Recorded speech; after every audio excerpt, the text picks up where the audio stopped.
It seems as if everyone wants to criticize the church today. The church criticizes the church, the pastors criticize the church, the world criticizes the church. Everybody and their brother wants to criticize the church. And maybe in some of that we've begun to ask the question, why is the church here? No doubt the church has some issues and we've seen some of those things, but what good is the church? I think it's even a good question to ask, what if the church didn't exist? How would our community, how would our world be different if there was no church? Lately, I think that we've heard plenty of criticism about the church. We hear it from pastors and we hear it from people within the church, without the church. A lot of criticism about the church. About 129 years ago, a group of people came together, and if you look at the building that I'm sitting in, they put their energy and effort into producing a place where they could gather and they could worship God and make a difference in their community. Maybe with all the criticism today, we wonder if the church is really worth the effort. Is it worth the energy that we put into it? I believe that it is. And I think today it's time for us to bring back honor to the church. What if the church didn't exist? What if it wasn't anywhere to be found? How different would our community be? If the church didn't exist, it'd be a very different world for women especially. What we discover early on is that because of the message of Jesus, we discover that women are joint heirs with Christ. They're equal with men. They're not a commodity. They're not a product. They're valuable human beings. They weren't treated that way early on. They were kept from education. They were kept from holding important offices. But when the gospel began to be preached, all of a sudden, the church rises up and says women are important. Our missionaries, when they first got to China, what they discovered was this horrible practice where women's feet were bound because the men of the community thought that women with small feet were valuable or attractive. They would bind their feet with cotton linen and they would wrap them tightly and deform their feet so they would fit into very tiny shoes. It's a ridiculous practice, and today we would say that's archaic, but that's exactly how it was. Before the missionaries got there, it had taken place for 1,000 years. The missionaries began to sound the alarm. The church began to work, saying, wait a second, women shouldn't be subject to such barbaric practices. After a short period of time of them talking about it in community and the church working in the community, all of a sudden the government of China decided that they would outlaw binding the feet of women, and they did just that, and women were allowed to go free. The world would be a very different place for women if there was no church. How about the church's contribution in the area of hospitals?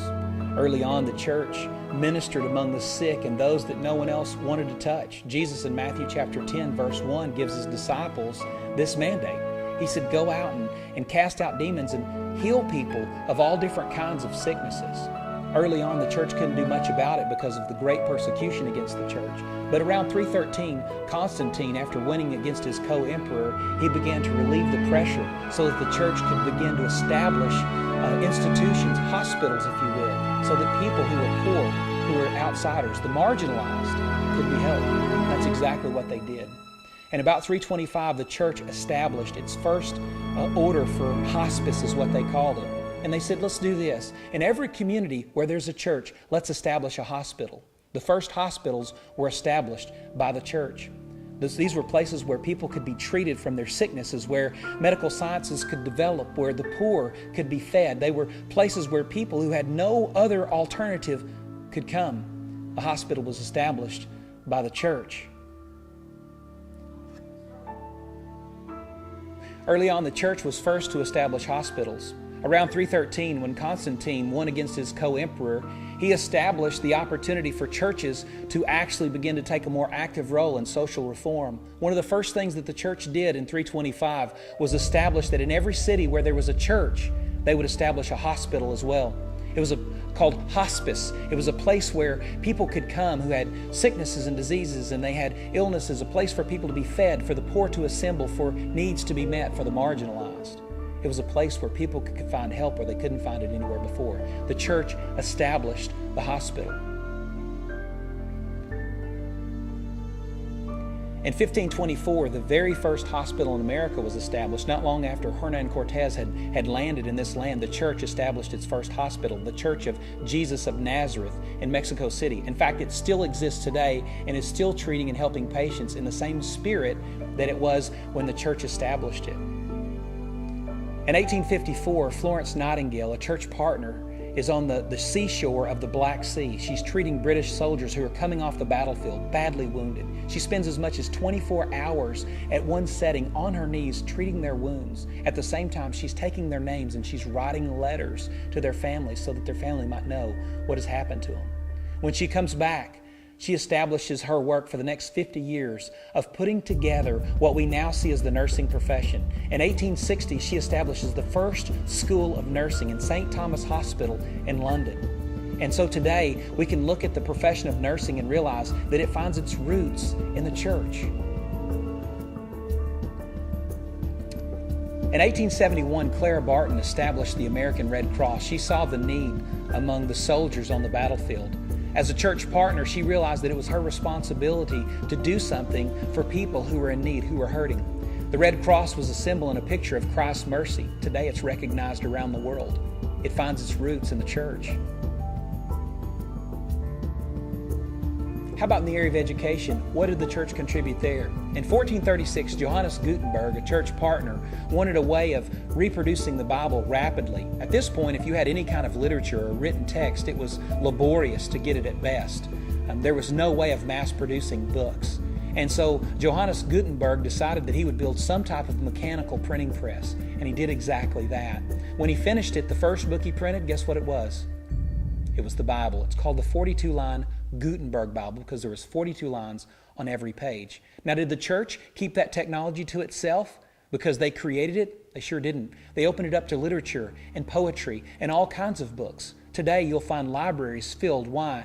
Because the church pioneered the technology to print books. Today, you can sit in the library and you can read books because God worked through His people and knowledge increased and the world was blessed. How about in the area of schools? What did the church contribute there? Well, early on, in places just like this, the church building was the only place of assembly in a community. It was oftentimes the church building on Sunday, but through the week it was also the school, the place of education. The pastor very often was the only person in an entire community who had any kind of education whatsoever. So it was up to him to teach reading and writing and other skills that people would need. He would teach even adults who had gone their entire life working on a farm or in extreme circumstances how to read. And he educated them so that their life might be changed and that their kids might have an opportunity at a greater future. The church was a significant place. It played a significant role in the education of the early pioneer communities in America. In 1780, Robert Reichs decided that he wanted to educate the poor children in his community. He had one problem. The kids worked 12 hours a day, 6 days a week. Their only day off was Sunday. He did something crazy. He decided very early on Sunday morning that he would invite the kids to his home. And he would invite them there with the opportunity to educate them. And so that's exactly what he did. He began calling it Sunday school. Maybe you've heard of it. And he would bring the kids in. He only asked that they would wash their hands and wash their face. And he would bring them in and teach them basic mathematics, basic reading skills, and how to write. And the kids in his community were radically changed. It's funny that this Sunday school thing took off, and all of a sudden it went west and all over the place, and churches all around began to offer Sunday school on Sunday morning so that the poor kids of their community could get their education. That's where most kids in early America began to learn to read and write, was in their Sunday school classes that would happen by way of their pastor in their church on Sunday morning. Such a great contribution.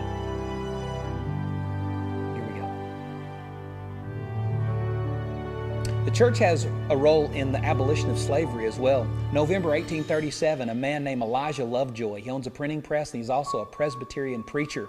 He is unabashedly preaching the message that owning slaves and trafficking human beings and slavery is wrong. He's murdered for it. Militant slave owners come into his shop and they kill him right there. But not before he inspires another pastor, another Presbyterian preacher named Edward Beecher. Edward Beecher then took up the mantle and he began to preach the same message, that we can't treat people in such a way. In fact, he was so fiery in his messages, he inspired his sister, Harriet Beecher Stowe. And because she was so inspired what her brother had done, she wrote a book called Uncle Tom's Cabin, which shined a light on the horrible atrocities of slavery that was happening in America. Pastors all over. In fact, most of the revolt against slavery was led by church pastors in rural parts of the southern part of the United States. They would stand up and they would preach, and many times lose their life or suffer persecution and great loss because the communities that they were in didn't want to let go of a sinful practice that was there.